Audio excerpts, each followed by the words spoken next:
and fatalities have occurred in the province, including those that perished in the disasters that have occurred. So we are going to request all members of this House to stand up, to take a moment to respect all victims of gender-based violence, femicide, and hate crimes, public servants and traditional leaders, various victims of other various fatalities in the province and also in the country, and all other people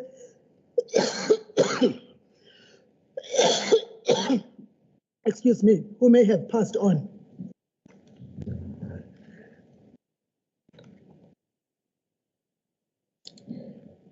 May their souls rest in peace.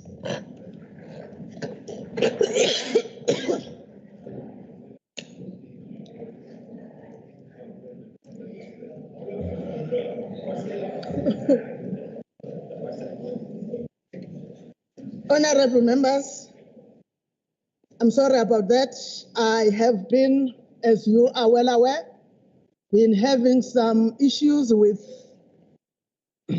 my throat.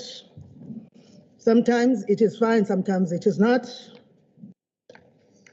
I will now go to apologies. I have received an apology from the Honorable TP Kamadlopa Mthethwa, MEC for Agriculture and Environmental Affairs, who have other commitments. I have also have an apology, which I must clarify now that it's happening for the first time in this term, that it is not necessarily an apology, but we thought that we'll bring it to the House so that all other members are free to know that when you are not in the House physically, but you are connected virtually, you do not need to apologize, honorable members. You are fully covered by the rules. There is Honorable N.C. Milane, the MEC for Health, Honorable S.E. Hlomuga, the MEC for Education, the Honorable C.M. Shinga, MEC for Social Development, the Honorable C.Q. Madlopa. All those members are connected virtually. There is, honorable members, after that, a request from the Office of the Chief Whip that after the adjournment of the sitting, immediately after the adjournment of the sitting, whips are requested by the Chief Whip to meet in Ingcuce committee room for a brief meeting of the multi-party whips forum. Honorable members, in terms of Standing Rule 1434, the names of members appointed to committees must be published in the announcements, tablings, and committee report. The names of members who are appointed to committees on 24 July are therefore listed below. Honorable members, we have a list that is attaching members to the governance cluster, which is the Premier Community Safety and Liaison Portfolio Committee chaired by Honorable MC Fraser. There are names from members of the IFP, members from the ANC, DA, and minorities. There is COCTA, Finance, SCOPA, Triple P. The chairpersons are as in the table. In the Economic Transformation Cluster, Economic Development and Tourism, Transport, Public Works, Agriculture and Environmental Affairs. The parties that have submitted their names in all the committees under Economic Transformation Cluster are still as I mentioned in the Premier and Community Safety and Liaison Portfolio Committee. In Social Transformation Cluster, the committees, Education, Health, Social Development, Sports, Arts and Culture, Quality of Life, and Human Settlements. And the submissions is still reflecting parties as we did in the first committee, which was Premier.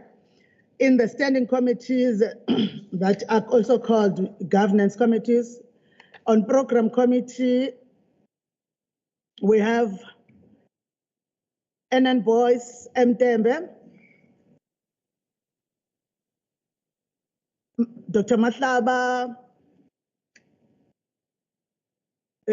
Honorable Kwala, Honorable de Klerk, and Kohli and Ngosi. Those members are coming from ANC, IFP, DA, and the minorities. The same with Whips Forum, with the Rules Committee, with the Standing Committee on Oversight. The same with the Committee on Ethics and the Committee on Scrutiny of Subordinate Legislation. Is only having two parties that have submitted so far, which is the ANC and the minorities. So, honorable members, we are tabling those so that they become a record of the House.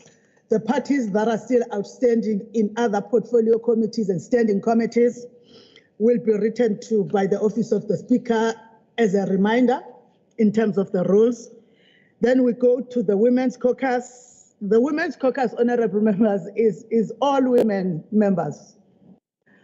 Even if your party does not submit your name, I'm making an example about you, Honorable Masego, even if your committee does not submit you, we know that you are a woman. So you are automatically in the Women's Caucus, all women who are members of this House. If you took oath of office on the 14th of June and you are a woman, ask Honorable Dlamini, she will tell you that you are a member of the Women's Caucus automatically. And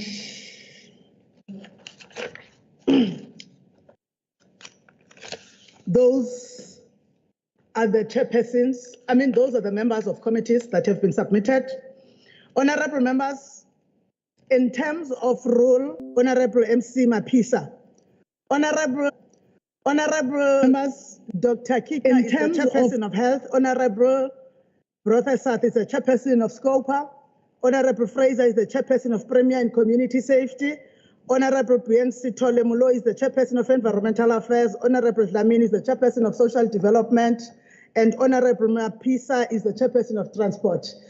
These members will be working with the chairperson of committees, Honorable Dr. Matlaba, as well as the deputy chairperson of committees, Honorable Mr. O.P. Kunene, as they lead them during the mini plenary session that will take place now that we are going to have the retabling of the budget. Honorable members, we move to item 4, announcements or reports by the Premier. Tabling of, announcements by the Premier first, item 4. I have received an announcement from you, but I would prefer you do it yourself, Honorable Premier. You do yourself, Honorable Premier. Oh, you want me to do it? The only announcement that we have received from the Office of the Premier is the announcement on the appointment of the Leader of Government Business, which was that the Office of the Premier has appointed the Honorable MEC for Transport and Human Settlements, Mr. Siboniso Armstrong Duma, as the Leader of Government Business. But if there are any other announcements that the Premier wants to make, you are free to make them at any given time, Honorable Mpemba. Then we'll go to tabling of reports or papers. The KwaZulu-Natal Legislature tables its budget performance in-year monitoring report for the months of April, May, and June 2024. Department of Cooperative Governance and Traditional Affairs, Service Delivery and Budget Implementation Plan 2024-25 for Uku District Municipality, 2022-23 Zululand District Municipality Annual Report Oversight and Annual Report Resolutions. Further tables the report to the KwaZulu-Natal Provincial Legislature in terms of Section 1312B of the Municipal Finance Management Act number 56 of 2003. by the member of the Executive Council for Cooperative Governance and Traditional Affairs, 2023-24 Performance Quarterly Report of Uku District Municipality. The Department of Finance has tabled the 2025-26 submission of Division of Revenue and Financial and Fiscal Commission 2025-26 submission of the Division of Revenue. Is there any other tabling that we may not have mentioned that has been made, or we allow for that? Members of the Executive Council? Oh, no further tablings. Now we will move to item 6, formal motions or notices by the Chief Whip.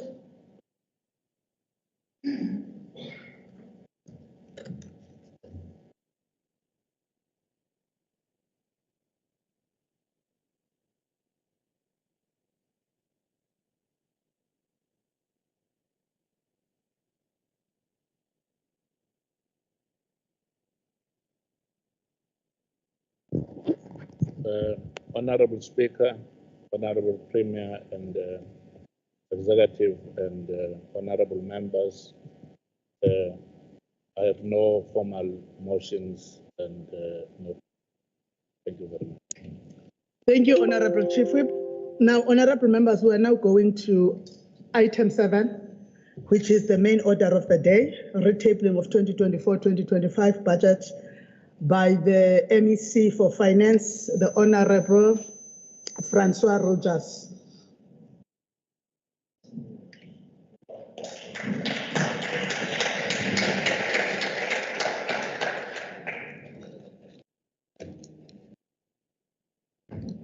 Honorable Speaker, Ms. Tembeko Boyce, Honorable Deputy Speaker, Ms. Mabatu Tembe, Honorable Premier, Mr. Tami Ntuli Bemba, members of the KwaZulu-Natal Provincial Executive Council, honorable members of the Provincial Legislature, members of the Diplomatic Corps, Chairperson of the KwaZulu-Natal Provincial House of Traditional and Khoisan Leaders, Nkosi Shinga, all traditional leaders, Director General Dr. Nhlanhla Mkhize, Head of the Department Ms. Carol Kutsia, all Head of Departments and Senior Management, CEOs of public entities, the people of KwaZulu-Natal, members of the media, business leaders, distinguished guests. Manene na manenekazi, ngiyabonga othola ithuba lokwethula isibuyimali phambili kwendlu. Honorable members, the tabling of this provincial budget is a watershed moment for the KwaZulu-Natal Provincial Administration, as it takes place at the back of a significant political whirlwind that has resulted in a multi-party government whose sole objective is to bring about substantial change in the lives of our communities. As we table this budget, our thoughts are with those families in various towns and villages of KwaZulu-Natal that have suffered in various ways during the devastating veld fires. Kubuhlungu kakhulu ikuthi. These fires have resulted in the loss of lives, houses, livestock, and ravaged the livelihoods of many families. I call and I urge on all families and people in our province to be extremely cautious when lighting fires during this dry time and this windy period that we're experiencing. Honourable members, this government is the only hope that these families have of rebuilding their lives. Under the leadership of the Premier, Honourable Tami Ntuli, this government has visited the communities that have been affected, and all efforts have been directed to alleviate the plight of those affected. This is a clear indication that the 7th administration will be the type of government that knows our communities, that visits our communities, that prioritizes community needs, and of course, an administration that budgets for and spends effectively on the service delivery that communities desperately need. Honourable Speaker, in the previous financial year, the last term of the 6th administration in our country and in KwaZulu-Natal, it was a year in which the commitment to accelerate the delivery of services to the people of the province was made. A significant part of this commitment was to intensify the fight against the triple challenges of poverty, unemployment, and inequality, as well as to ensure that every single rand from the public purse makes a difference in each and every person's life in a manner that is sustainable and inclusive. However, while we are still severely hamstrung by restrained economic growth that has an impact on employment and service delivery, our focus on improving livelihoods is unwavering. Our determination to budget and spend for change is deeply embedded in our hearts and minds, as is our resolve to ensure compliance with the regulations that govern the management of public finance. Things have to change for our province administration to stay cash positive, to attract foreign and direct investment through providing critical building blocks such as consistent energy supply and effective logistics. Honourable members, we have a task to ensure enhanced transparency of our decision-making in resource allocation and the utilisation thereof. We must review our service delivery programs and, based on the outcomes and impact achieved, consider the appropriateness of resource allocation. Working with the Premier, the members of the Executive, we have to be prepared to make some tough decisions if we are to demonstrate that we mean business when we say we will stabilise the finances in the province with prudent fiscal management. In trying to avoid compromising service delivery, we have to stabilise our spending, eliminate irregular, fruitless, and wasteful expenditure in departments, municipalities, and other public entities, as well as ensure accountability and transparency. Our ultimate resolve, however, is that we need to continue to contribute to the achievement of two of the province's priorities, which are inclusive economic growth and job creation, as well as building a capable, ethical, and developmental state.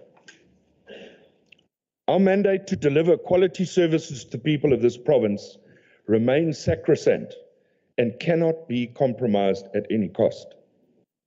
Honourable Speaker, when expressing the will of the people during his inauguration on the 19th of June 2024, the President of the Republic of South Africa, His Excellency Mr. Cyril Ramaphosa, said, and I quote, "They want a transformed, growing, and inclusive economy that creates jobs for millions of job seekers and other business opportunities to all entrepreneurs in our nation, women and men, young and old." I close quote. It is for this reason that we need to forge strong relationships with business sector and other strategic professional bodies in order to quickly address these pressing issues, which include a sharp focus on youth employment and the creation of an enabling environment for the establishment of sustainable youth-owned business. As I often say, honourable members, building a capable and ethical state is not a choice, but it's a journey. And every journey begins with a first step. We have to espouse and demonstrate that it is achievable with a clear roadmap, directions, and, importantly, a tracking tool. Honourable Speaker, given the fiscal outlook of South Africa, fiscal consolidation is here to stay for the long run. We have to reduce our deficit as a country, and we must circumvent any decision that will result in the province going into debt. We have to prioritize and commit to good financial governance. We have to be firm in eliminating fraud and corruption, as well as addressing the mismanagement of funds. Financial governance is the backbone of any organization and will ensure financial stability and compliance with laws, as well as the ethical management of our finances. Honourable members, if we practice this principle, we will lay a strong foundation for growth and prosperity for KwaZulu-Natal. The honourable members of this House will note my speech today is printed in-house, done in my office. The normal cost of printing these type of documents is in the range of 30,000 Rand. We've saved 30,000 Rand. And that's the principle we have to approach. We operate within a legislative framework that is informed by the National Socio-Economic Outlook. As MEC of Finance, msebenzini wami ukuba uyiphoyisa izimali. I'm the policeman of the money.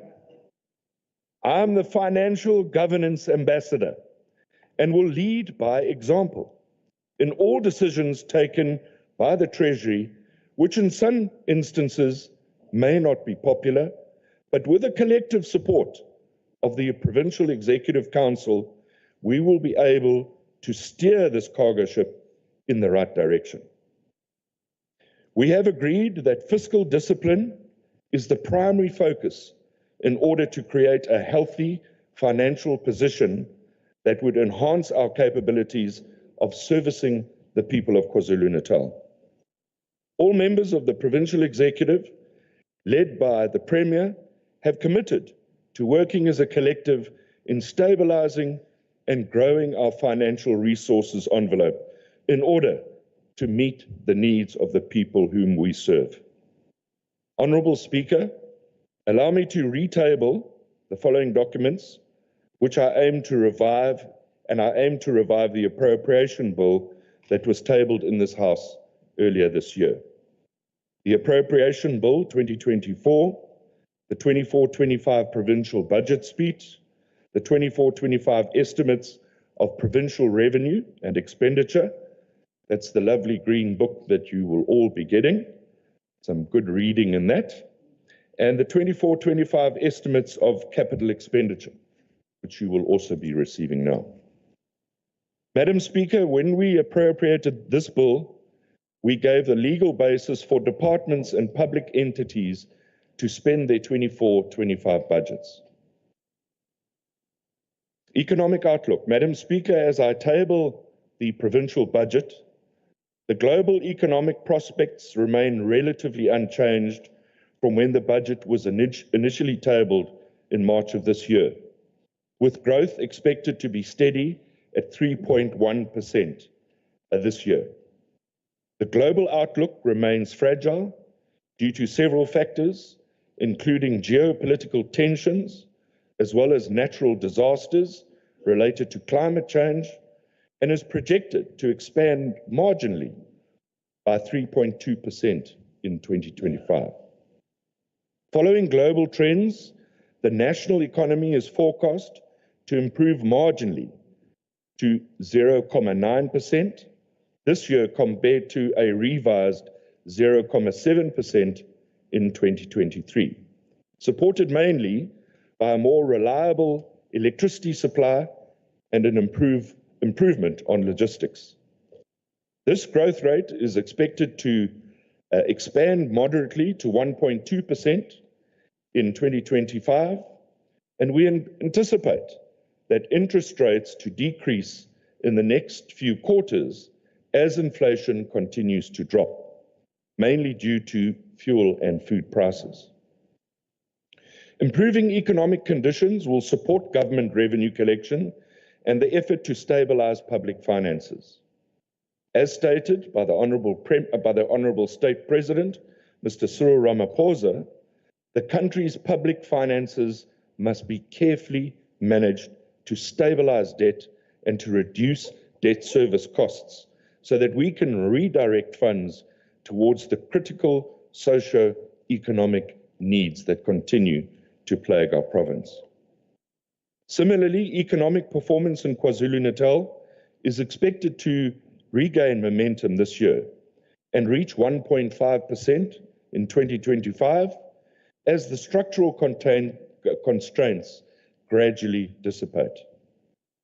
At this growth rate, the provincial economy cannot create enough employment opportunities to reduce unemployment. Honourable members, we must work tirelessly to continue the rehabilitation phase of our provincial economy. The provincial budget is being tabled against this backdrop. Provincial fiscal framework for 2024-25. You'll notice in Table 1 that the provincial fiscal framework shows the provincial equitable share and conditional grants received from National Treasury in aggregate, as well as the amount that we anticipated to collect from our provincial own revenue sources and funds allocated in this budget from our provincial cash resources, which emanate from funds held in our provincial revenue fund for a specific purpose, or where funds were paid into provincial own revenue into the prior year and are being allocated for spending in this budget. In 2024-25, the provincial equitable share amounts to 121.1 billion rand, with the amounts allocated over the MTF shown in Table 1. The conditional grant allocation amounts to 25.4 billion rand. The total amount we receive from National Treasury is thus 146.5 billion.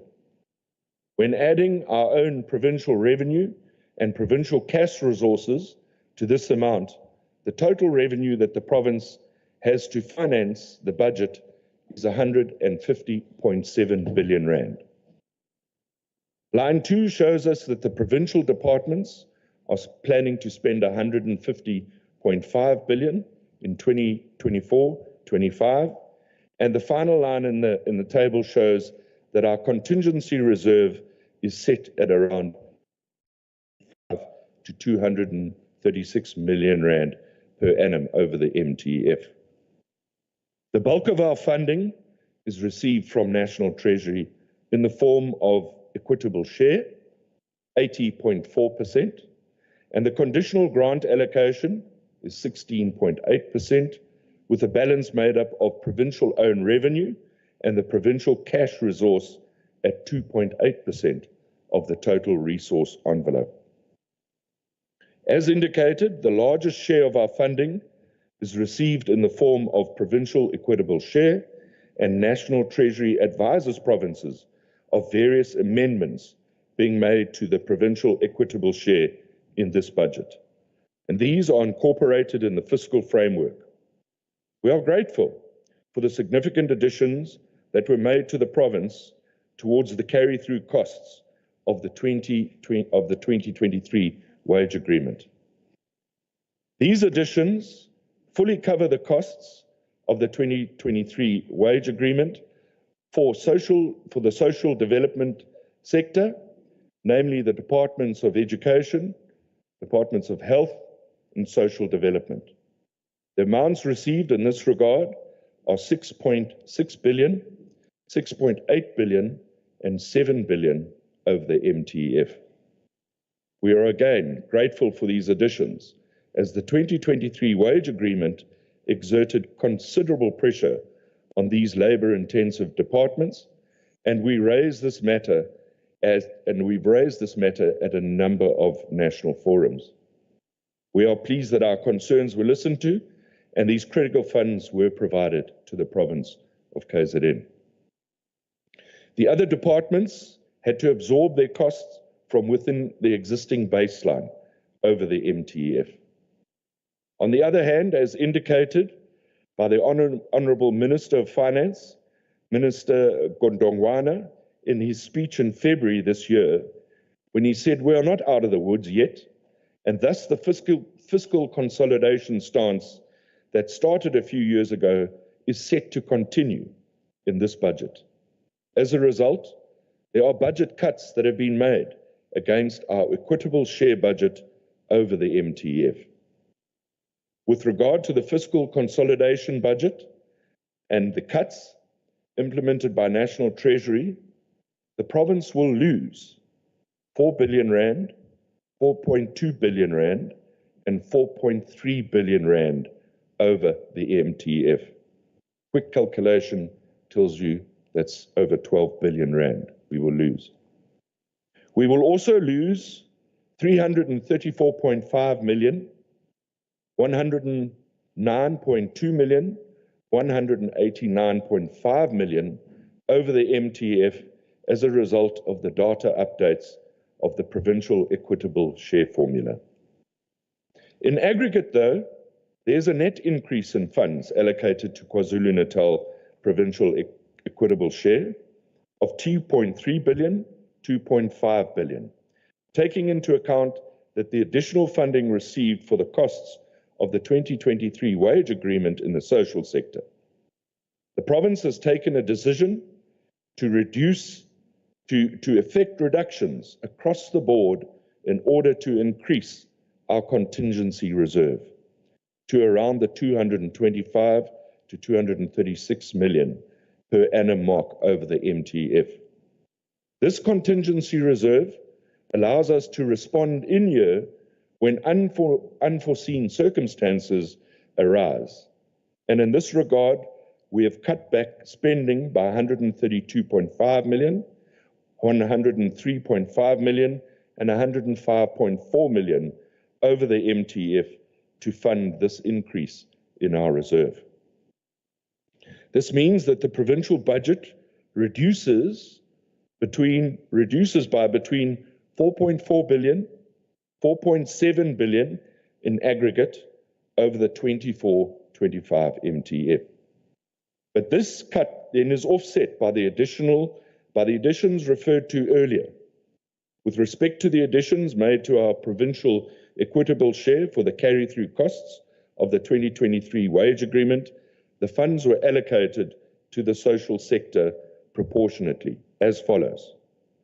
The Department of Education receives 4.1 billion, 4.4 billion per annum over the MTF. Department of Health receives between 2.6 billion and 2.8 billion per annum over the MTF. Social Development receives between 134 million and 144 million per annum over the MTF. With regard to the provincial equitable share budget cuts, it was decided to effect these budget cuts proportionately against all votes, with the exception of vote 2. Madam Speaker, provincial legislatures, the provincial legislature who were exempted from the budget cuts, in determining that proportionate cut, we excluded certain cost items from the proportionate calculation. In this regard, given the underfunded property rates and the significant impact as a result thereof on service delivery and municipalities, this line item was excluded when calculating the proportionate budget cuts for public works. Honourable MEC of Public Works. The budget cuts are significant, and departments were required to review the targets that they have set for themselves in the 24-25 annual performance plan to fall in line with their amended budgets. All departments had to revisit their budgets and prioritize the programs and projects that they will be rolling out over the MTF, taking into account their reduction in their budgets. For some, it has meant that various posts will not be filled. Additional cost-cutting measures must be implemented, and programs to address operational inefficiencies must be concluded, while others have noted that some projects will have to be rolled out over a longer period of time. Departments will also, as far as possible, hold meetings virtually so as to reduce costs of travelling, while others indicated that they will place greater emphasis on efficiency savings or will reduce internal trading programs. Departments will place more emphasis on implementing efficient business processes to ensure that quality services continue to be rendered to our communities. Amendments to the conditional grant allocation by National Treasury. The second highest portion of our funding is allocated to us by National Treasury in the form of conditional grants. These funds are allocated to us to fund specific government programs, and the allocations are made in line with the Division of Revenue Act, or DORA as we refer to it as. National Treasury advised that fiscal consolidation budget cuts are also being made against the conditional grant allocations, mainly towards addressing the country's debt burden and towards ensuring fiscal sustainability. National Treasury also revised some of the conditional grant allocations downward to free up funding in order to be able to fund the carry-through costs of the 2023 wage agreement and allocated to the social sector as explained earlier. Some reductions are also being made against the conditional grant allocations to support a national decision to continue with the presidential employment stimulus. KwaZulu-Natal's conditional grant allocation increases by 501.3 million in 24-25, then reduces by 989.3 million in 25-26, and by 593 million in 26-27. Quite a number of our conditional grants show marginal adjustments to their budgets, with only the more pertinent amendments that I will discuss here. The Ilima Letsema project grant under the Department of Agriculture and Rural Development is cut by 24.7 million in 24-25 due to the National Treasury reprioritizing these funds towards the presidential employment stimulus. The grant amounts to 55.4 million after taking this amendment into account. In aggregate, the province receives 141.4 million through 2 EPWP conditional grants aimed at increasing job creation in the province.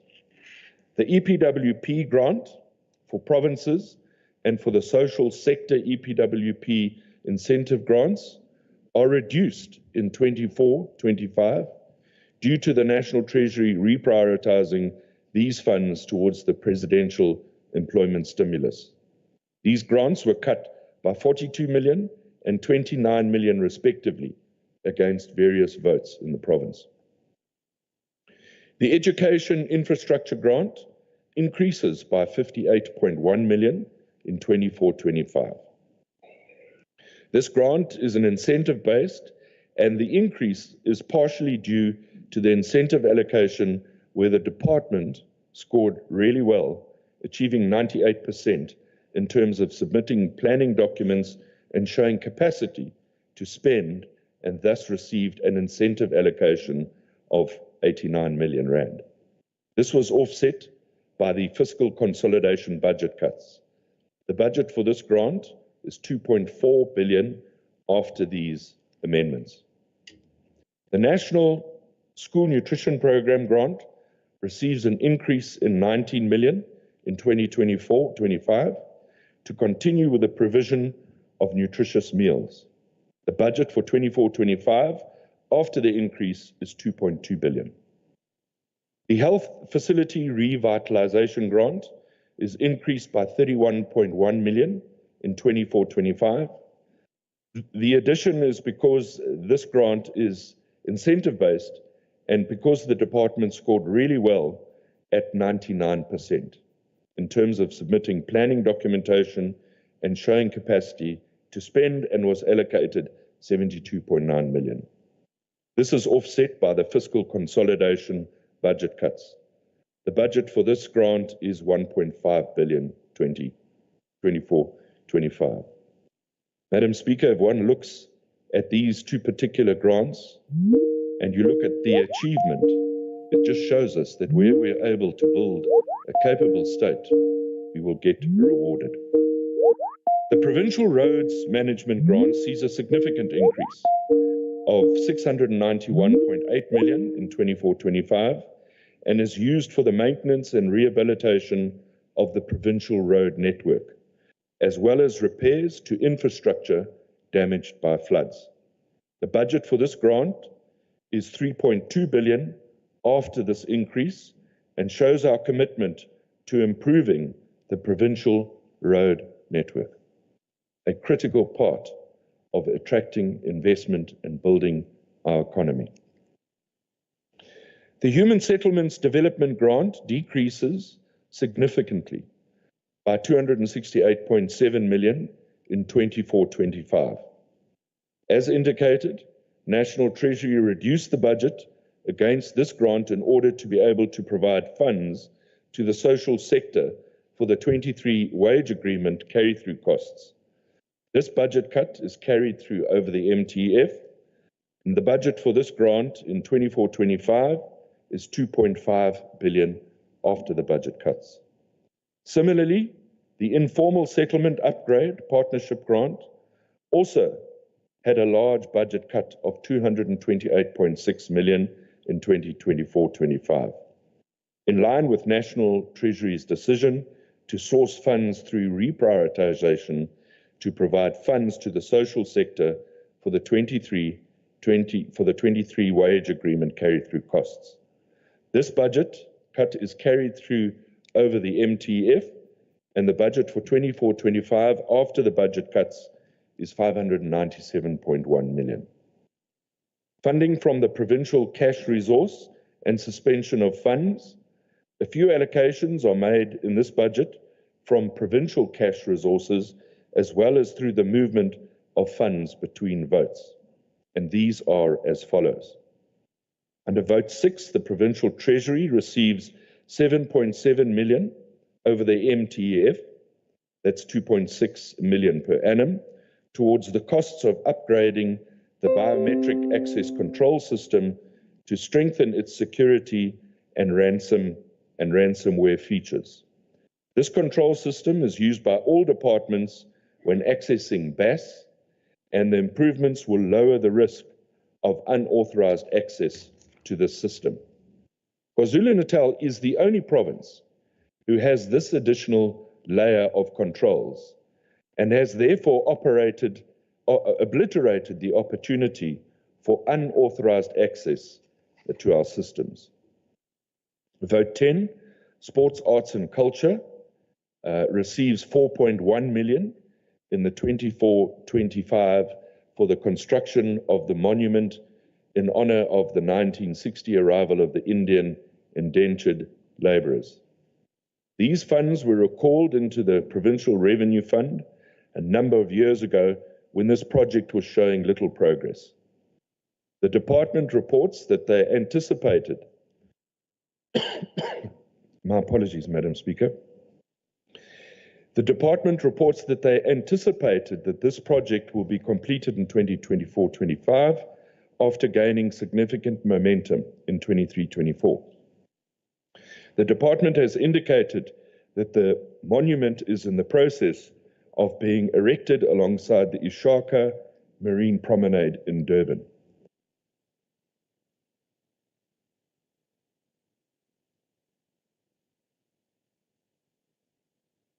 Cheers. This project commenced in 23-24 and is anticipated to take 7 to 8 months to complete. I urge the MEC of Sports, Arts and Culture to give this his absolute attention. It's something that has dragged on for far too long. Vote 12, Transport, requested that 3 million rand is to be suspended from their vote in the 24-25 for allocation to Vote 4, Economic Development, Tourism and Environmental Affairs with respect to sourcing an airport emergency fire and rescue vehicle for the Margate Airport. This relates to the ongoing collaboration between these two departments to ensure the successful operation of the provincial regional airports. Unpacking the provincial budget is allocated to 14 votes for spending, as shown in Table 2, and the votes use these funds in rolling out various national and provincial priorities. This table below shows the amounts allocated to each vote for spending in 24-25 and each vote's share of the total provincial budget. The various MECs will expand on their service delivery priorities when they table their votes during the speeches. Obviously, in the Green Book that you've been handed, this is broken down into much greater detail per department. The analysis of budget by sector, Figure 1, shows us that the bulk of the provincial budget is allocated to the social sector department, namely the Department of Education, Department of Health, and the Department of Social Development.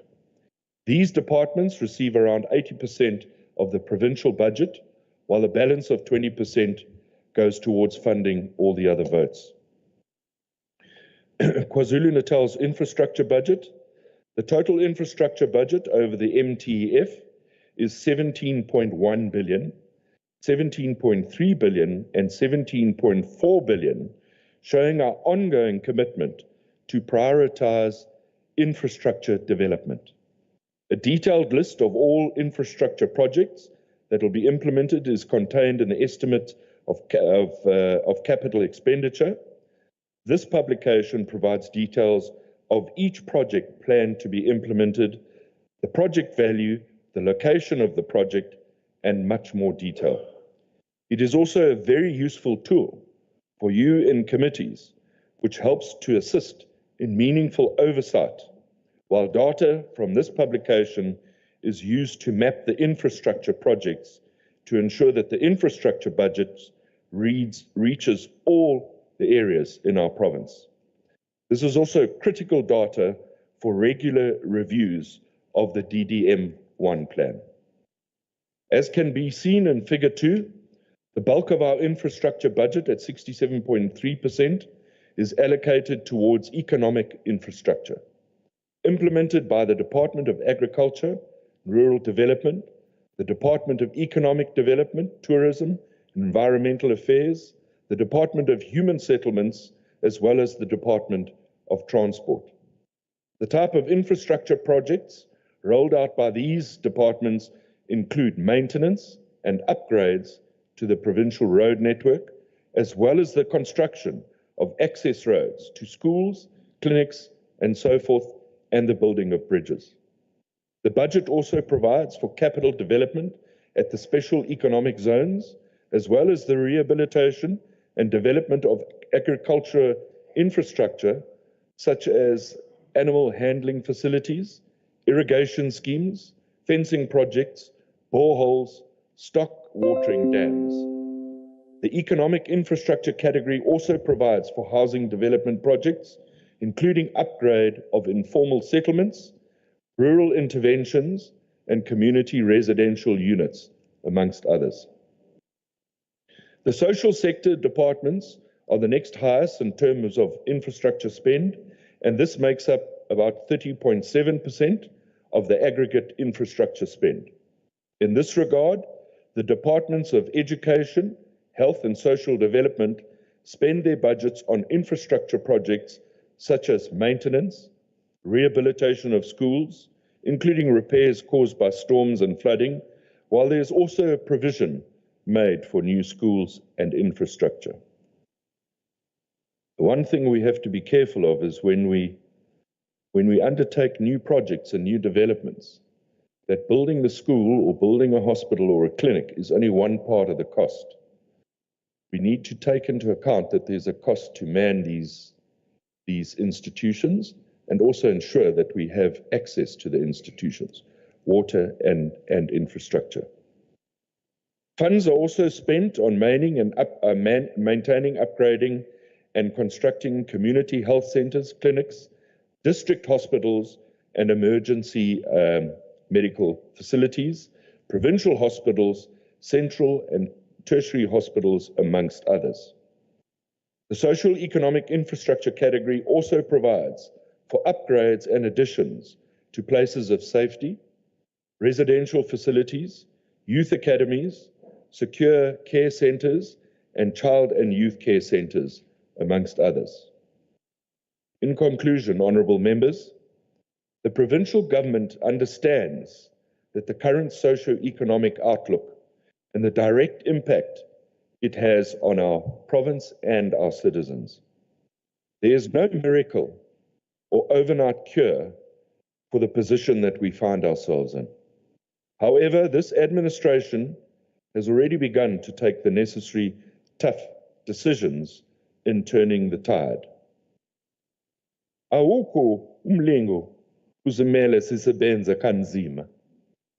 All government departments and public entities must follow the principle of good governance, good financial management, take a zero-based policy and stance against corruption, fruitless and wasteful expenditure.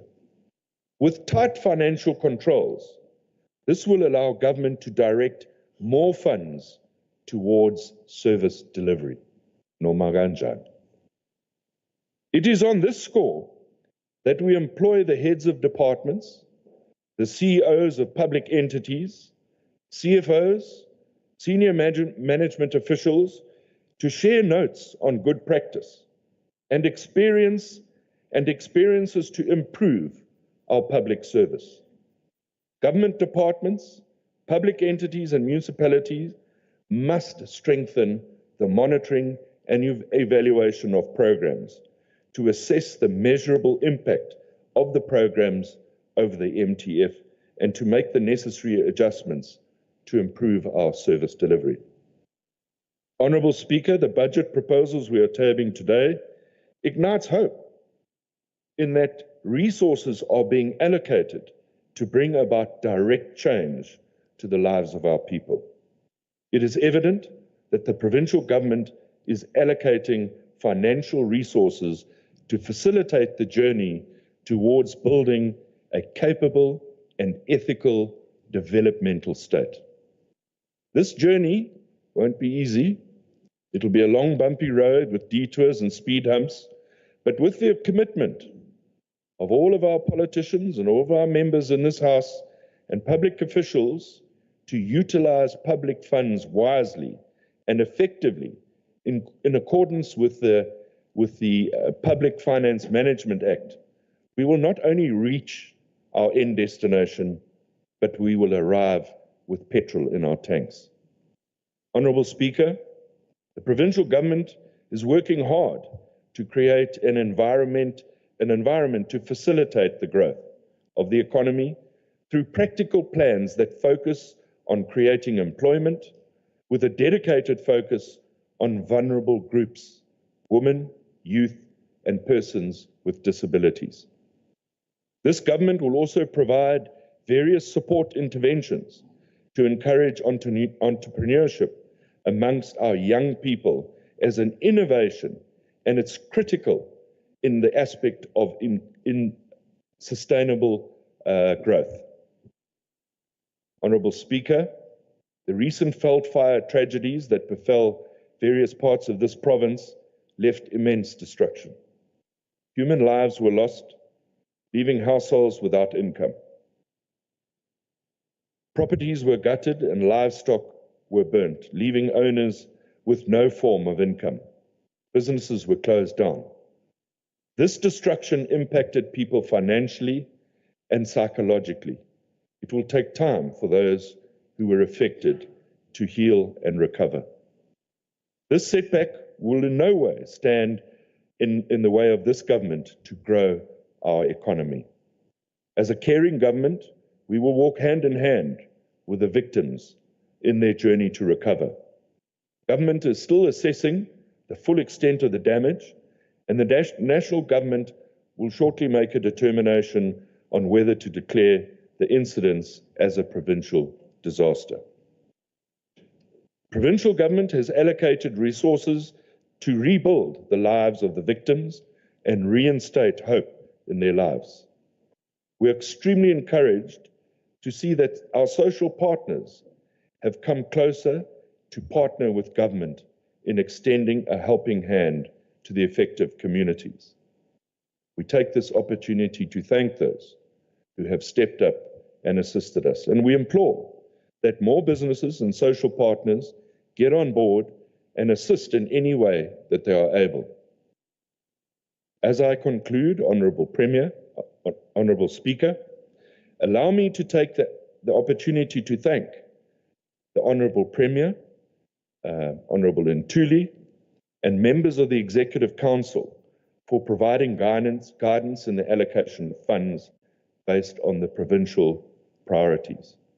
I'd also like to take this opportunity to thank the outgoing or the past Finance Portfolio Committee for their oversight and scrutiny of the budget proposals in order to confirm that they meet the priorities of this province. And I urge the new Finance Portfolio Committee, under the new chairperson, that your role that you will play in ensuring that we maintain fiscal stability is of critical importance. Thank you to the Provincial Treasury, Head of Department, Ms. Carol Coetzee, for leading the department's budget team, who ensured that the budget proposals met the legislative and technical requirements. On a lighter note, I've said this before, that I think Treasury in KwaZulu-Natal is one of the best teams, and in fact, I rate them better than the team in the Western Cape. But don't tell anyone I told you that.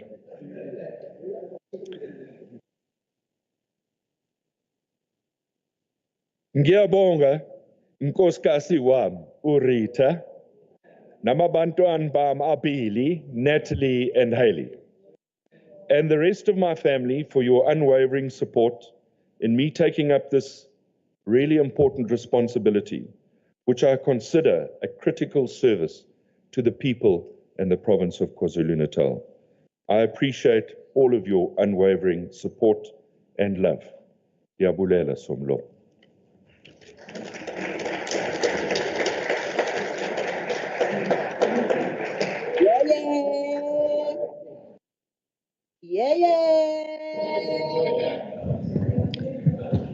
Thank you, Honourable MEC.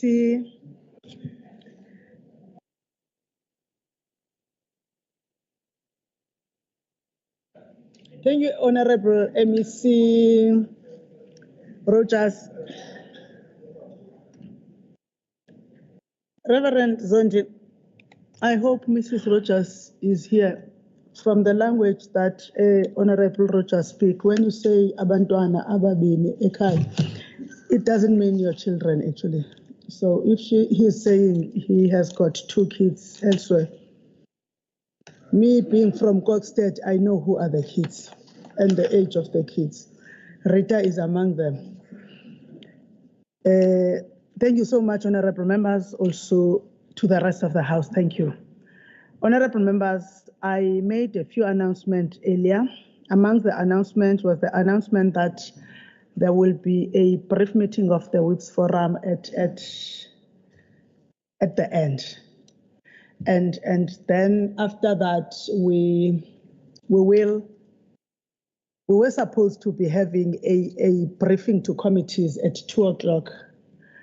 I am informed by the Chief Whip that after consultation with the entire Whips, it has been brought forward to be immediately at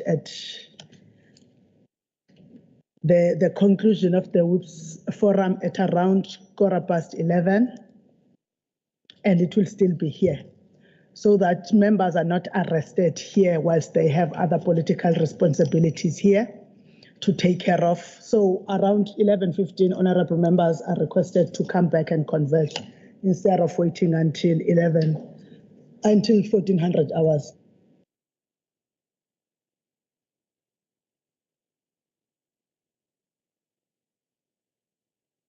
That briefing is going to take place here.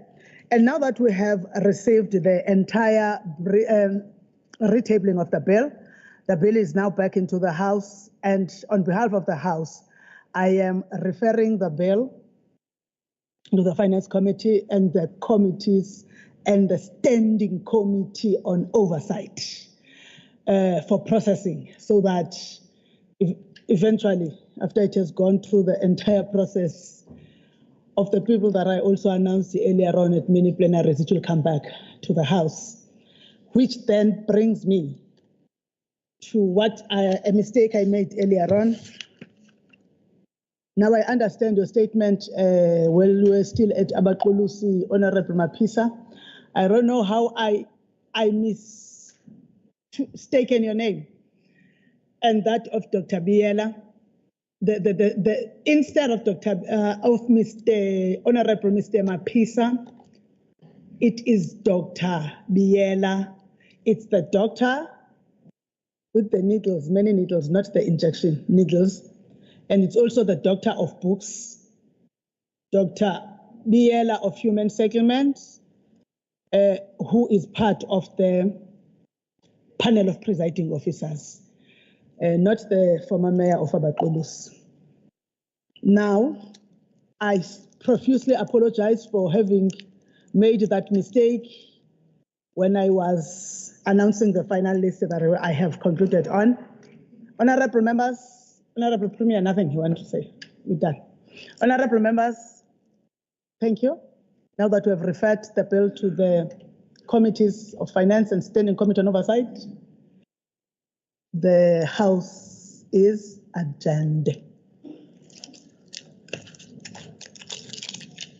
Thank you, Honorable Speaker.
item on the budget for 2024-25.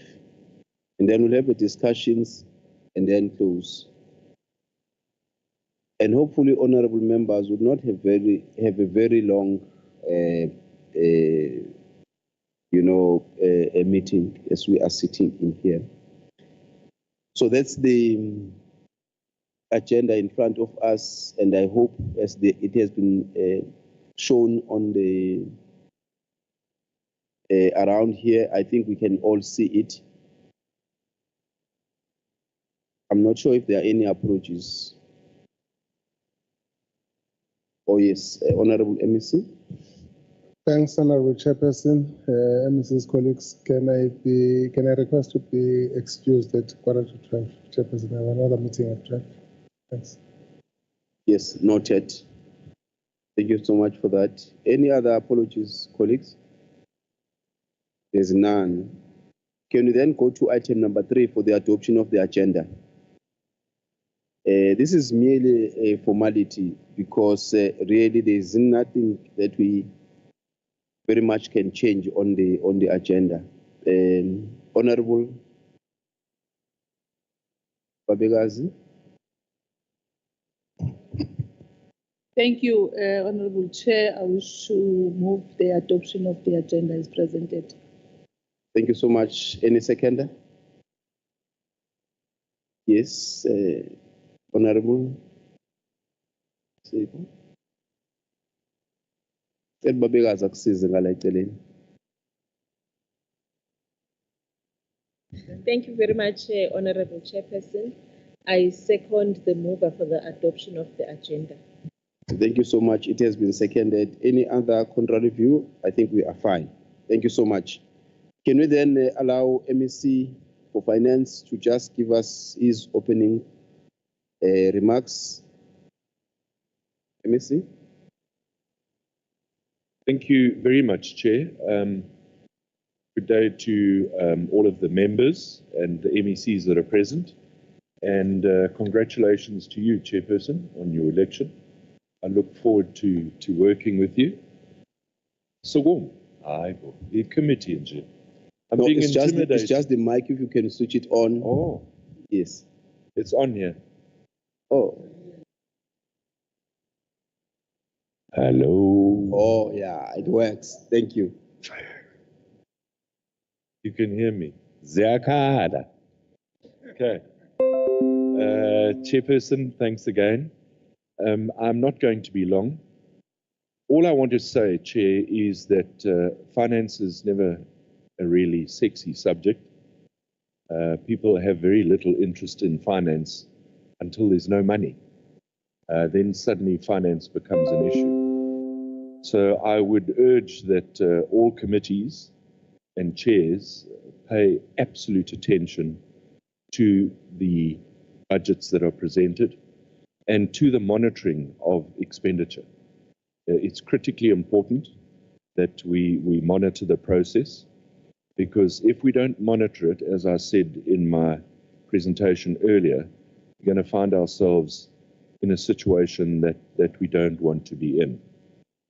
Chair, I'll also be approaching the Chair of Chairs, and I will, myself and the Treasury team will be meeting with Portfolio Committee chairs so that we can outline what it is that needs to be done by committees and by chairs.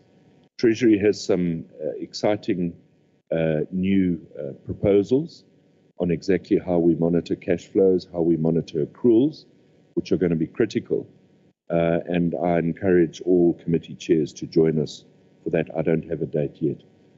But Chair, I'm going to leave it at that and allow my team to unpack the budget, which I presented, and obviously they'll put some more meat and some more detail to that. Thank you so much, Honorable MEC. I did not trust you when you said, once someone says, just start by saying, I'm not going to be long, you must know. That is obvious that they are going to be long. But you were, on your way. Thank you so much for that. And I think we look forward to having that interaction because I think it would be important. Thank you so much. HOD, with your team, just take us through your presentation. Of course, all the floor is yours. Thank you so much. Thank you very much, Honourable Chair, and congratulations on your appointment, as well as the other members of the committee. We look forward to working with all the members, as well as the other members of the House and the MECs that are present.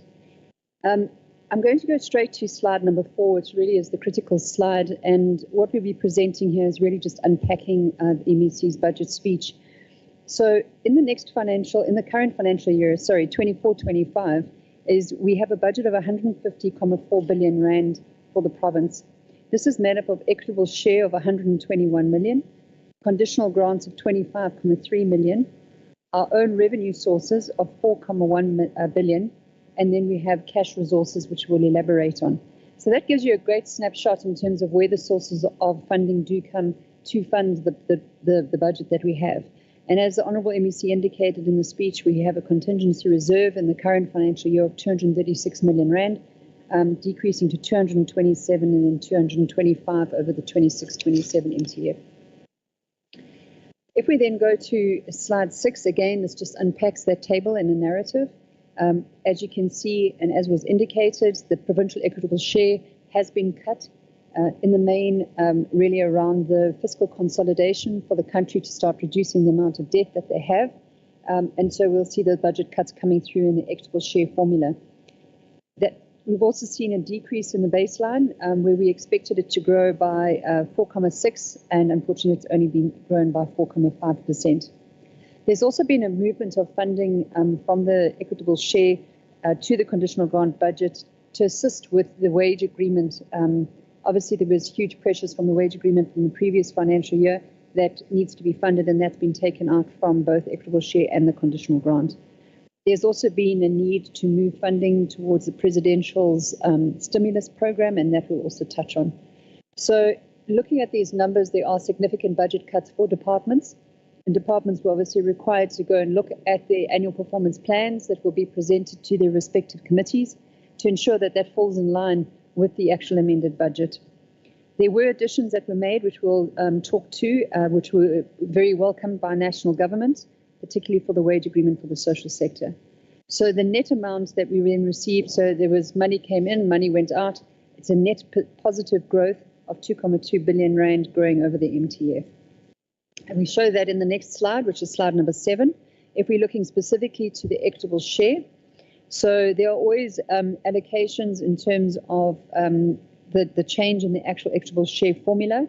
So the first decrease that you see in that table under the line adjustments to baseline, fiscal consolidation reduction, that's pure budget cuts from national government. So the province was cut to close to 4 billion rand in the current financial year, growing over the MTF.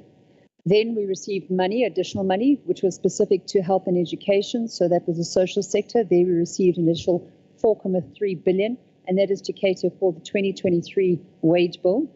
Then there's the shift that we spoke about in terms of the conditional grants, where that's being reduced. So our conditional grants were cut by 251 million. And then again, as we said, there's an additional carry-through cost of 2.4 billion rand that came through. So the orange box is where we were cut. Green box is where we got additional money from national, and the blue box is then the net position. So as much as we're seeing an increase in the equitable share over the MTF, unfortunately, it's not aligned to the CPI. And also when one starts looking at some of the costs, the input costs, those are also higher than the inflation rate. So this really is going to put pressure on the fiscus. If we then go to slide number 8, this talks to the conditional grants. This is where, as the MEC indicated, that this is ring-fenced money for a specific program or project. So again, you've seen big cuts in the conditional grant over the MTF, mainly towards, as we said, consolidating and reducing the country's debt burden towards ensuring fiscal sustainability, also to deal with the issue of the carry-through costs of the 2023 wage agreement, and also so that there could be additional funding put towards the presidential employment stimulus. So as much as it increases by 501 million rand in the current financial year, it decreases by 989 next year and 593 in the outer last year of the MTF. We When we engaged with, as you know, there's a process of taking budget through the Ministerial Committee on the Budget, and then it has to go to the Provincial Executive Council. We were able to agree to increase the contingency reserve, and so that could only be funded through further cuts in the department's budget. So that was 132 million, 103 and 105 over the MTF, so that we can at least have a fairly decent contingency reserve of 236 million in the current year. We still don't believe it's sufficient, but it's the best that we could do under the circumstances. If we look at our provincial own revenue, so that's where we generate our own revenue, and that is a critical source of funding. In the main, you're seeing an increase and this is really linked to motor vehicle licenses by the Department of Transport. Historically, there's a cost associated to that where you have agencies collecting these fines on behalf of the department. And in the past, we've always done an adjustment estimate and allocated an amount to the department. However, because we now have enough historic data, we're able to have it as an expense line item in the department, as well as reflecting it in the revenue. So the two will net each other off. So it's a net, it doesn't have any impact on the overall budget then. So in aggregate, there's an increase in our own revenue collection amounting to 138 million, growing to 139 and then decreasing to 129 million rand. Then if we look at the provincial cash resources, which relate to funds that are allocated in the main budget process. So this is money that's been held in the provincial revenue fund and is now being appropriated. It is small amounts. The first is an amount to Treasury. This relates to, as the MEC indicated, us enhancing the biometric access system that we have. There's the 10 vote 10, which is Department of Sports, Arts and Culture. That amount had been held in the revenue fund for a number of years, and that is for the Indian Indentured Labourers Monument, which is almost complete. And then there was the amount from transport to economic development in relation to the airport emergency rescue vehicle. If we then move to the actual cuts themselves on slide 12, the budget cuts were effected as follows. We used a proportionate allocation of all the budgets, excluding the provincial legislature, given the pressures that the legislature was facing. We also excluded the property rates budget from the calculation because that is already under budgeted for and is already under severe pressure. And so we then used the balance to calculate the proportionate cuts across all the departments. We also show then that the conditional grant budget for the wage agreement was only affected against education and health, as they've now been moved to the conditional grant PES cuts. On slide 13, there we list then all the departments, and you can then see where the cuts were. Obviously, in your deliberations that you then have with the departments, it's important to engage and to ask the questions. If you've had these cuts, how has that affected your annual performance plan, your targets, and the deliverables? Because there has to be an associated reduction, because we can't be doing what we had done previously if we have less resources. So obviously we can see the large departments, education, health, taking the largest portion of the cut, and that's obviously because the budget, it's in line with the proportion of budget. If we then move to slide 15, this is the additional money that we receive from national government for the social sector departments for the 2023 wage bill increase. So you'll see in education, health, social development in 2024-25, the year we're now, we received an additional 6.8 billion rand, and that grows over the MTF because obviously it's got a carry-through cost. Then if we look at the changes to the conditional grants, as we've indicated, national government is trying to reduce the debt, and therefore there have been quite a number of cuts, unfortunately, to our conditional grants. The first being the Ilama Let's Sema project, which is under agricultural rural development, that was cut by 24.7 million rand. And you'll see that in the main, most of these cuts, then that money is redirected to either the presidential employment stimulus or to fund the wage bill. Then we also received 2 EPWP conditional grants, and those have also received 141 million rand. These have, we've seen that, again, that these have been cut, unfortunately, by 42 and 29 respectively. The education infrastructure grant has increased by 58.1 million rand. This is a net increase. In fact, what had happened is they received an additional 89 million rand because they submitted their reports timeously, and they received a high score of 98%. But then there was a cut then, and so it gave a net increase of 58. However, in total, the infrastructure grant for education is 2.4 billion rand for this current financial year. The nutritional school program also received an increase of 19 million rand, so the total there is 2.2 billion rand in the current year. The health facility revitalization grant increased by 31, again similar to the education incentive grant. They also did exceptionally well with their reports and received an additional amount of 72.9 million. However, they then had a cut, and so the net increase was 31, giving them the total of 1.5 billion rand for the current year. Provincial road maintenance sees a significant increase of 691 in this year, and obviously that's to assist with all the damages caused by the floods that took place. In total, the grant is there for 3.2 billion rand. We look then at the human settlement, and the next two, unfortunately, are the bad news, is where we've got the cuts. It's a significant cut of 268 million rand. Again, this was to fund the social sector's wage bill, but the total amount that is then still left for the province for human settlement is 2.5 billion rand. Similar informal settlements was also quite a significant cut of 228 million rand, and that carries through into the MTF, but we have 597 in the current year to deal with informal settlement. We then move to slide 20. Then we show then the summary of the revised budgets per department, how much they are receiving over the MTF. We also give an indication of what percentage each department contributes towards the budget. So, for example, in the slide, education caters for, well, it accounts for 41.9% of the total budget, health 35.7%. We then indicate there the annual percentage growth over the MTF, and obviously what is concerning is on average it's 3.44%, which we know is well below the inflation of 4.5%. So that again puts additional pressure on the fiscus. The same numbers are then shown in a pie chart, which indicates the challenge that we have, that 79.9% of the budget goes towards the social sector, leaving very little to the economic sector, which is critical for us to stimulate economic growth. However, in the next slide, here we're looking at infrastructure, and there we do see of the total infrastructure budget of 17.1 billion, 68% does go towards economic infrastructure, with 30% going to social infrastructure. We then indicate on slide 23 the infrastructure and how much goes towards existing infrastructure.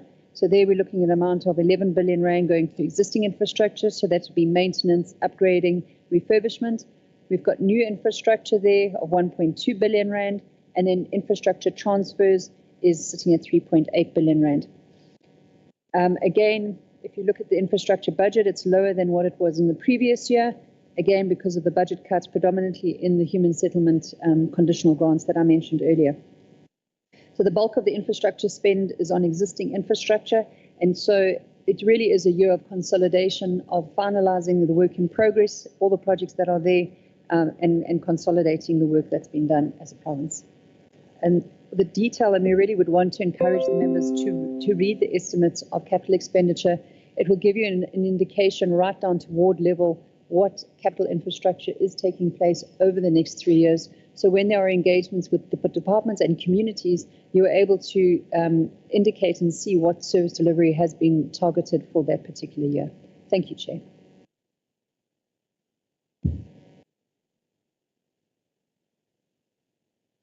Thank you so much for that presentation.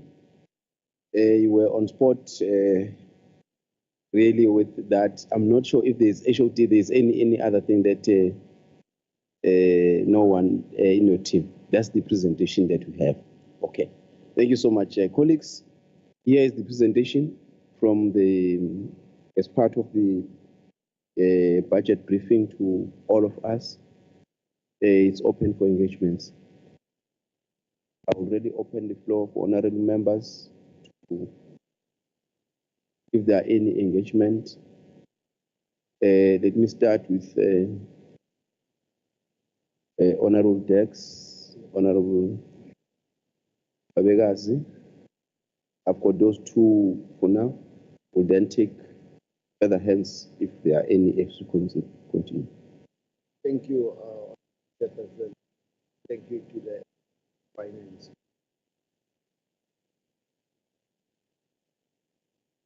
Oh, sorry. I said thank you, Reverend. Thank you, Honorable Chairperson, and thank you, Honorable Finance, MEC for Finance, for presenting this budget this morning. We have heard of the presentation. There is some gaps that we have seen in it, but we will be further engaging as a caucus on it, so that when we come back into the House next time, then we'll be able to debate on the issues and the gaps that we have identified in the budget. But we are grateful that you have presented it to us, and thank you very much. Thank you so much, Honorable Dex. Babegazi. Thank you, Mdagaput. Chairperson of the committee. I want firstly to congratulate MEC for the well-presented budget speech this morning. We also said, as we are presenting before the committees, all of us, we are going to ensure that what we have requested us as committees, we are going to ensure that our respective departments do what is expected and spend the money as asked and allocated for. We really worried that when education money is a little bit decreasing, it really poses a challenge, because as we stand, there are a lot of teachers that are not employed, not because the Department of Education does not want to employ them, but because of the budget constraint that we have. And also the health, as we know that those in social development are the key service delivery department, which will would want to see in the future being looked at and dealt with. I know ukuthi sonke siyafuna ke ukuthi siyithole imali MEC Rogers ngathi yonke ama-department abengakhushulelwa, but we know ukuthi as long as our economy is at this state, we are not going to achieve that. But we appreciate the manner in which we have allocated, and we'll come to you as the legislator, committee. Our plea will be on the side of the legislature, that so that we do an effective and efficient oversight on the departments. It's true that we have little that we are going to utilize looking at the budget, but we'll appreciate your support as well on that. Where you find that there are some changes from others, if you can put it this side to the legislature, it will assist us. I know, Guti, when you have been with this finance committee for a long time, you understand, and then we'll assist. And I do have confidence in you as the MEC. From your team, I think we are appreciating the presentation that they are giving us. It's going to make our life easier to be able to reflect on it when we are dealing with our specific department budgets as we are going to deal with them. On that, I wanted to sibonge i-budget, also sibonge ne-briefing on giving us that opportunity to understand further. I believe, Chair, Mdagaput, ukuthi vele masisiya kuma-committee bazosilekelela per committee, and they will then identify, you will then tell us who are responsible for this budget in dealing with the matters of finances as we normally would happen. Siyabonga kakhulu ngakho konke, sizoqhubeka siyokwenza umsebenzi as expected of us. Ngiyabonga. Thank you so much, Babegazi. Yes, let's take more hands, honorable members. Honorable member Twala. Is there any other hand? I see this. Is your hand up, honorable member? Yes. Oh, yes. So we start here. So then 1, 2, 3, 4, Fundisi, 5, Usbarwam. Of course, Dogotela 6, Mhlonishwa 7. Honorable Twala. Oh, no, thank you, Chairperson. I think we are noting the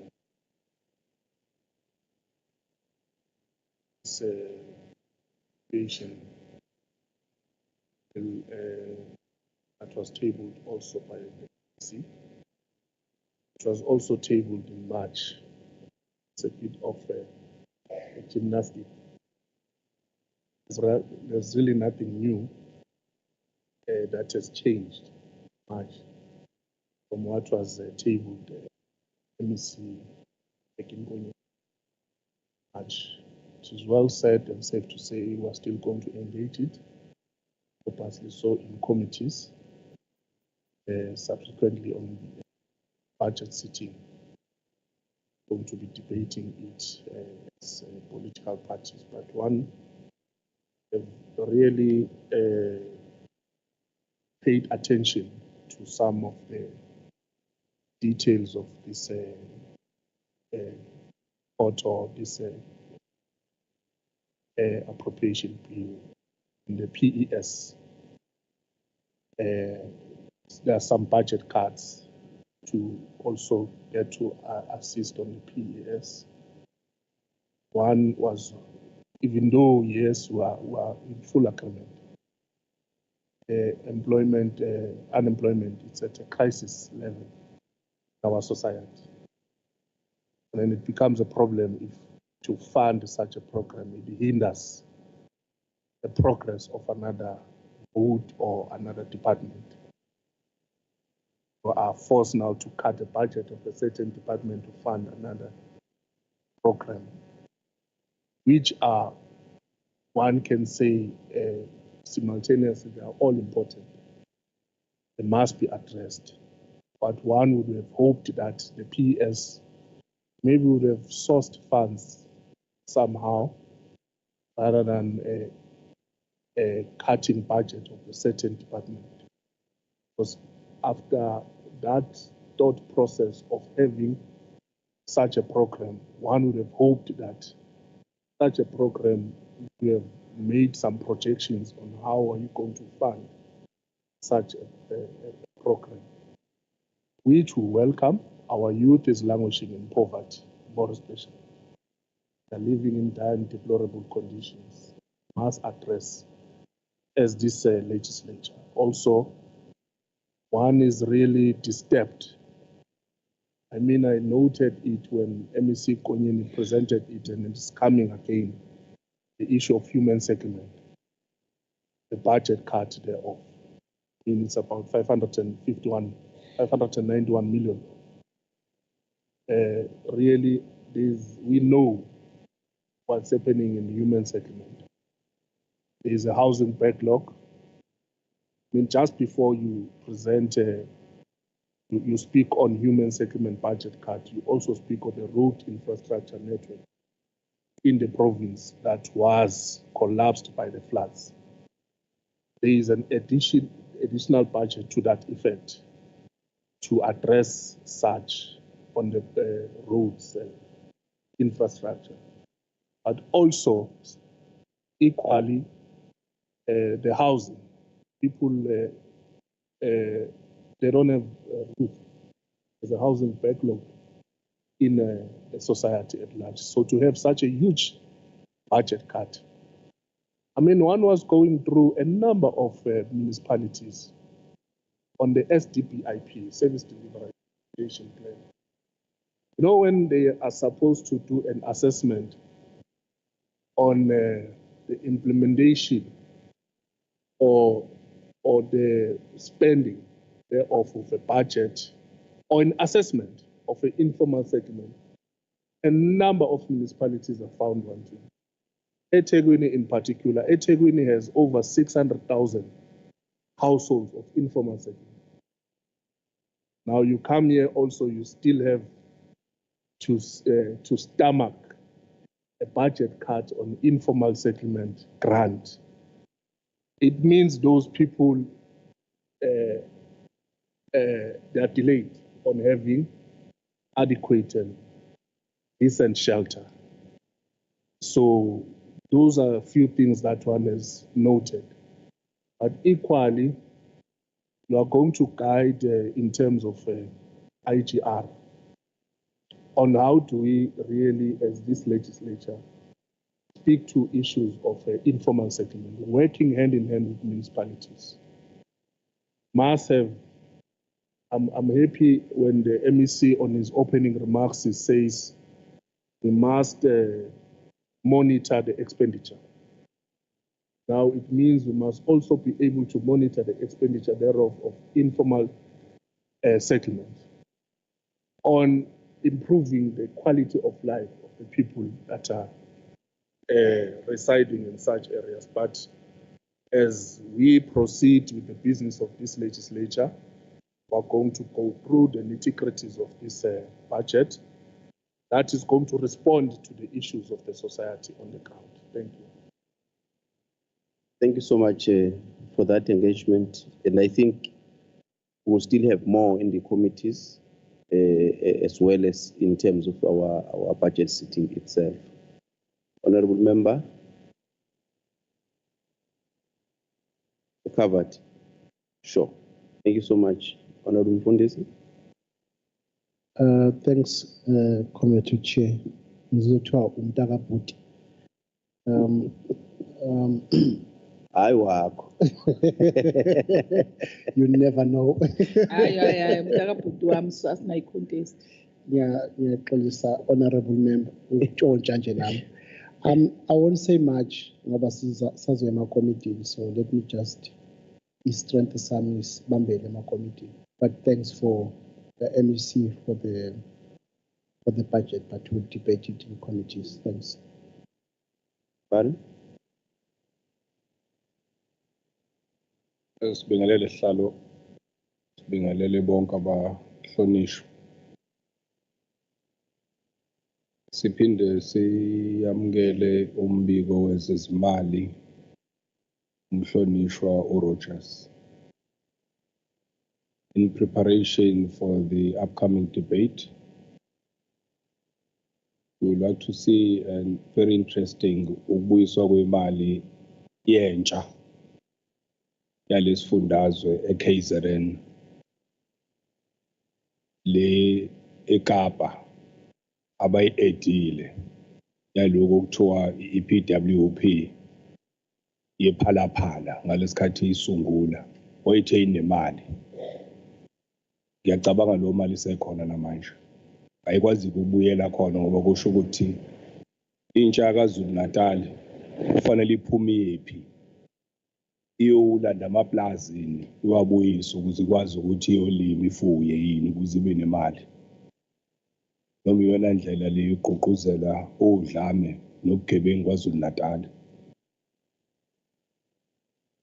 Ukukhathwa-ke kwalesabelo zimali kugqugquzela i-instability KwaZulu-Natal. Hopefully ngalesikhathi se-debate mhlawumbe kube sekukhona ushintsho oluzokwazi ukube khona okobekezelo. Lastly, nanokuthi umhlaba nobuyisa nini njengoba nihlangene nje ngokweba umhlaba senebe neParliament manje. Ngiyabonga sihlalo.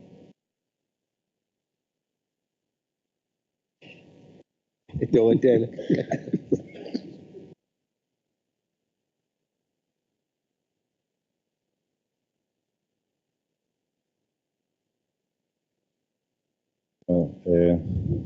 Thank you, Honorable Chairperson. Congratulations again on your election.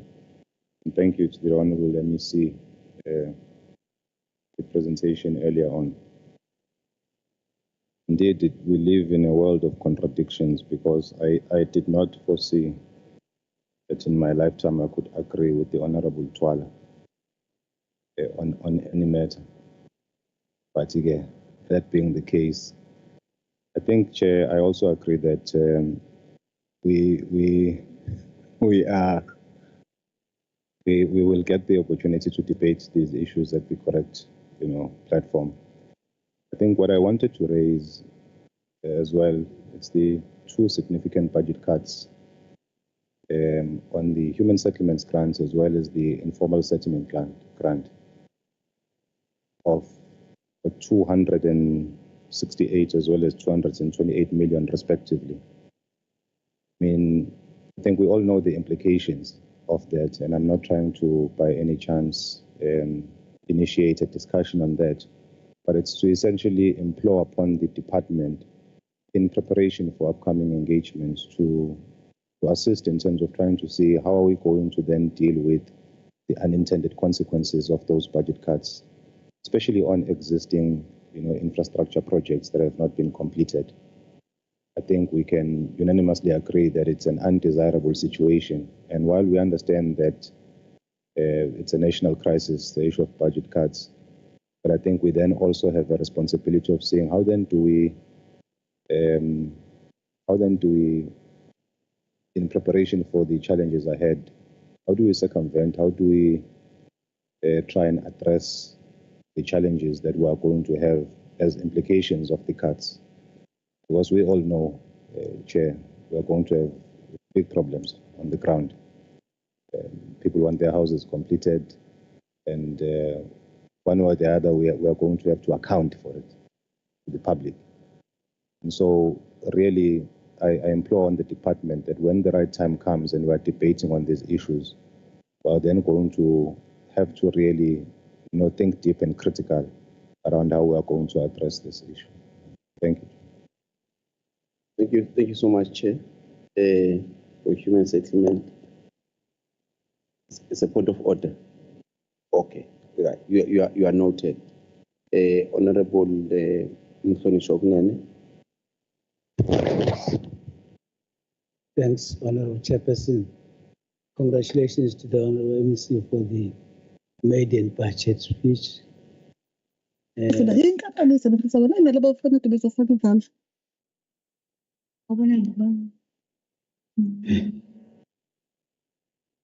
No, congratulations, Honorable MEC. We appreciate the presentation and we're gonna engage with it as you had requested.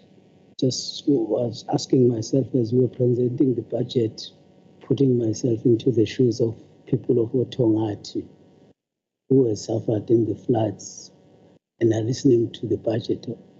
What would you say is the message that is carried in this budget for them in order to solve the problems that they are facing?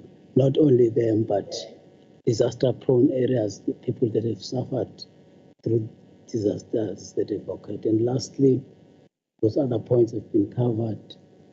What would you say are the key points that when you go to portfolio committee to consider this budget, we should actually look out for and constantly monitor during the course of the expenditure of this budget? The pointers that would assist honorable members to put an hawk's eye over so that by the time the financial year ends, all of us are saying we've played a role in showing the financial prudence of the funds that we have allocated today. Thank you. Thank you so much, Honorable Nene. Honorable Dex. Yeah, thank you very much, Chair. Yeah, I think, sorry, Chair, I had a chance to speak, but I was just thanking the No MEC. problem. Yes. But I thought, no, maybe it's proper for me to ask the MEC the question here, so I don't ask this question to the MEC when a debate takes place. Budgets usually, the question is, budgets usually have themes. I know my Afrikaans accent, so themes, themes. Now, English speakers say themes. Budgets usually have themes. Now, this one is just budget speech.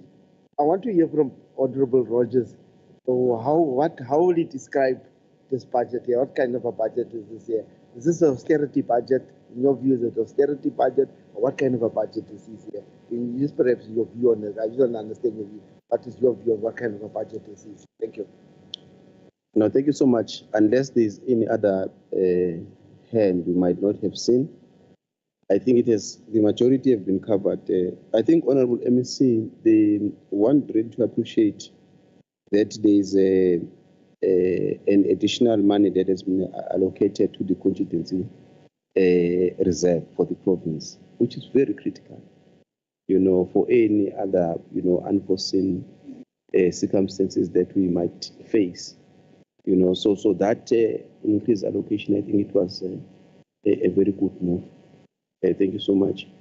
We'll give you with your team. You'll guide us, Honorable MEC, how you want to respond.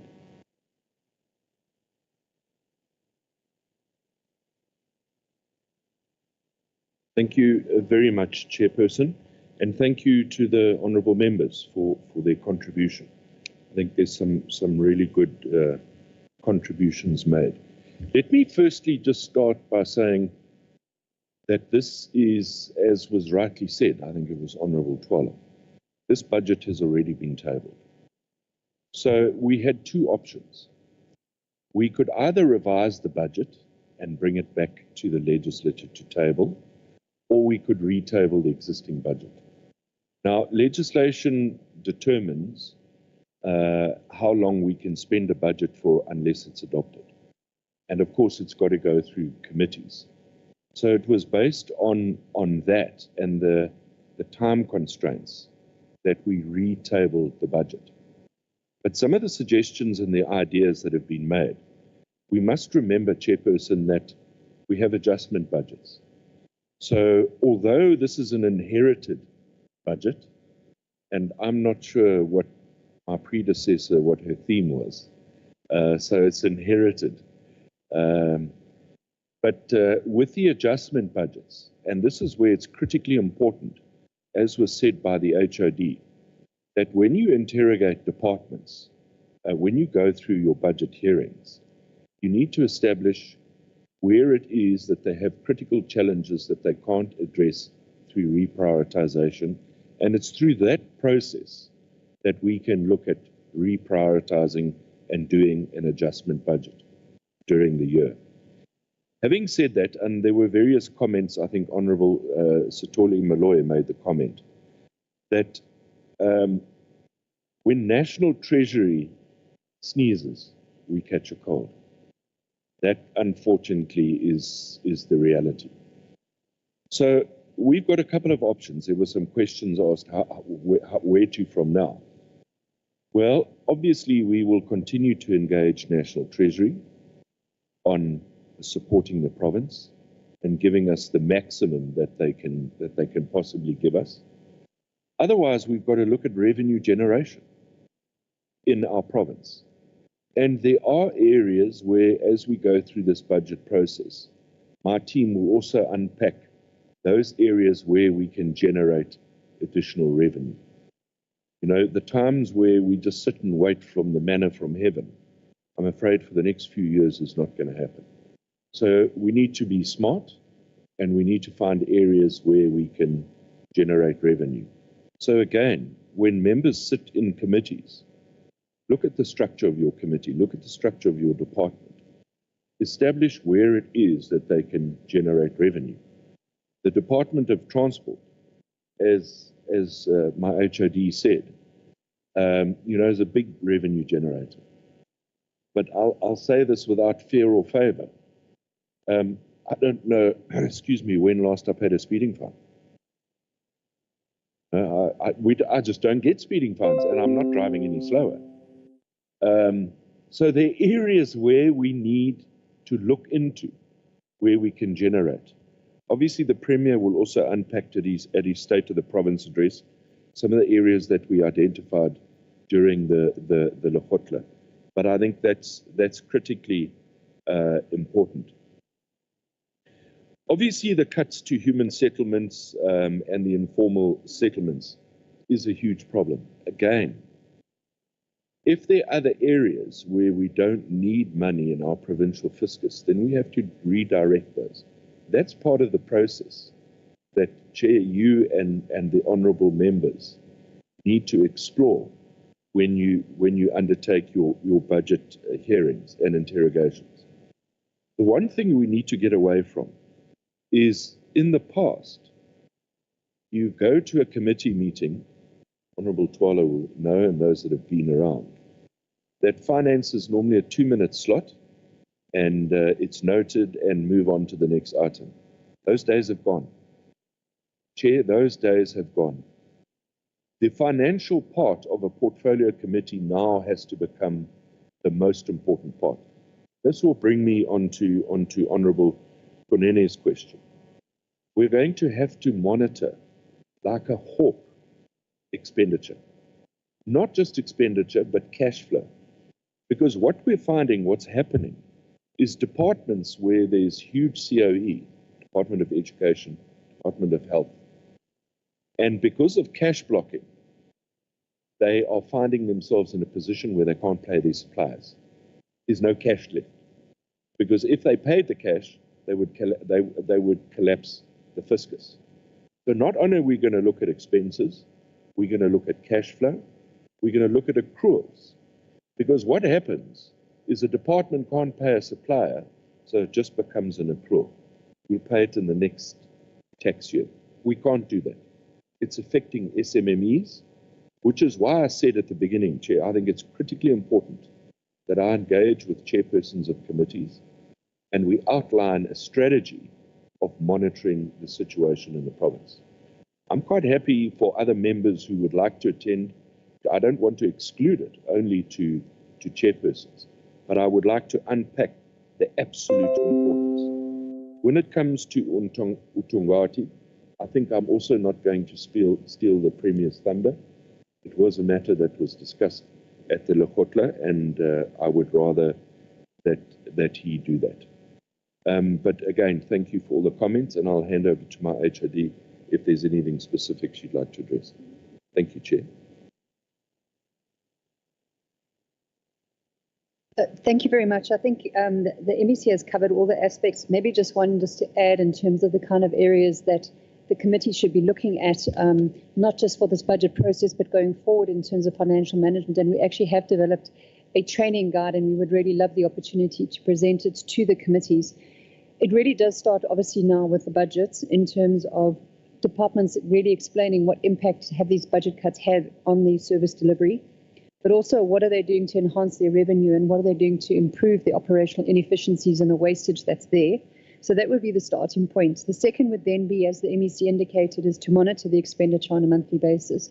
But don't just see the expenditures as a separate item. It needs to be a correlation between the spend and the service delivery. So you can't have a department that's spending and doing really well, but on the annual performance plan, you don't see the similar delivery taking place at the same time. Then, obviously, it culminates at the end of the year in terms of financial statements, and within the financial statements, there's a lot of useful information. The RYM, the expenditure report you get, is just one part of the financial position of a department. You're wanting to be able to look at contingent liabilities. You're wanting to look at a number of different aspects, and that's part of that training program that we would want to take you through. The accruals is really important that the MEC has raised because it does put additional spending pressure on the department in the next year when they have to then pay those service providers.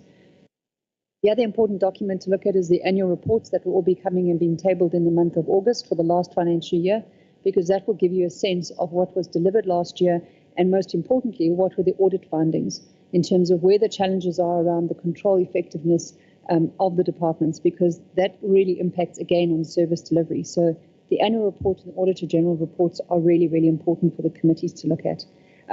We also would have all our budget analysts that are sitting upstairs in the gallery. They will also be able to assist the committees because they know those departments very, very well. And we have provided that support services to the committees in the past. Perhaps if Tanya wants to add anything, thank you.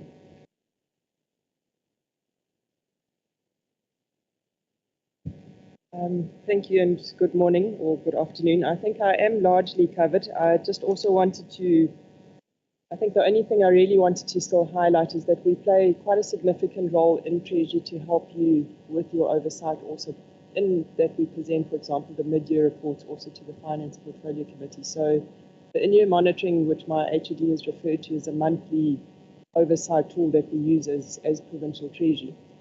But that's quite high level. So at mid-year, we go into a whole lot more detail and we unpack exactly what's happening and we bring it to this committee so that you can see what our concerns are. And so it helps, it's like a hand-in-hand oversight over all departments and public entities for that matter. So I think the key really is that we're here to work as a team with you to play a meaningful oversight over departments. Thank you. Thank you so much, Honourable MEC. Thanks, Chair. There was one question I didn't answer, and it was about capital projects. All funded capital projects are continuing. If it's funded and it's part of capital projects, those aren't being stopped. So that was a question that was asked as well. Yes, so despite the budget cuts, but if the project is funded, it will continue. So I think that's what the chairperson for human settlement was really looking for, to what is going to happen to the projects that are on site already, that are funded. And I think that gives comfort, I hope, Doc, on that one. Yes, honorable members, I think we must really appreciate this briefing, and certainly would have time in the committees to really have expanded discussions on this budget, so that we are able to discuss, engage at length. So we're still going to have isikhathi esithi siningana kuma committees wethu, where we're going to be able to engage with the budget, but also even in the house we're still going to be having enye futhi engagement even wakhona la. So we really appreciate that engagement that we've had. We appreciate the department, HOD, MEC, your entire team that you have.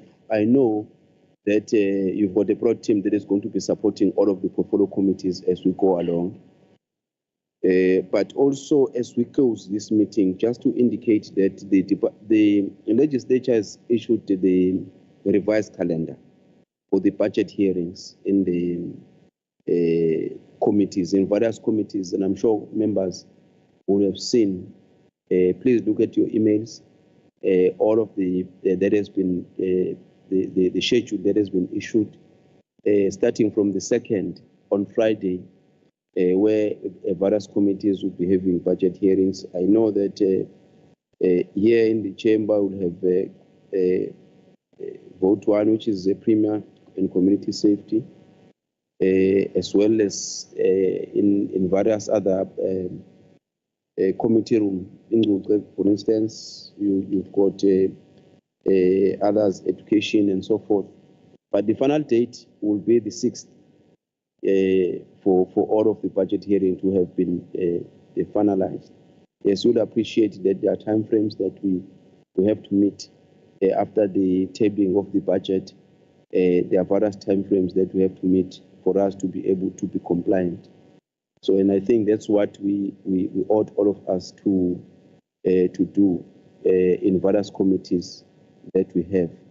Otherwise, I want to really appreciate your presence, and thank you so much to all of you for your patience during this briefing. The meeting is duly closed. Thank you so much. Siyabonga Stalo, sibonge ne-MK. Kahle nesuit 88.